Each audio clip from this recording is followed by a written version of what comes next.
Hi everyone! In today's video, i-share ko lang sa inyo guys itong aking enjoy photos. Ayan. Dahil nga mas gusto ko na mas malago siya guys, ang gagawin natin dyan is lalagyan natin ng plants yan. Ayan. Naglagay nga lang ako guys ng bato kasi nga natutumba na itong ating kukupol. Once na matumba yan guys at hindi mo nga mapansin, wala. Sira talaga yung halaman natin. So ganyan lang guys ginagawa ko, inaayos ko lang yan. Nilagyan ko lang siya ng bato dahil PVC naman yan guys, hindi yan madudurog. Ayan kayo guys. May mga enjoy photos din ba kayo sa inyo? Ang ganda nito guys. Mostly, lumalaki talaga dahon niya kapag merong kukupol.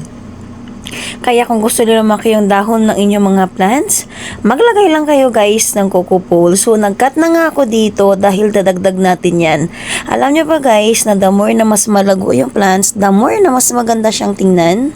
Pwede niyo siya panregalo, display sa bahay, or kaya pangbenta. So ganyan nga lang ginagawa. Kung pansin nyo guys, more and soil ngayon ang gamit ko dahil wala na nga akong rice hull.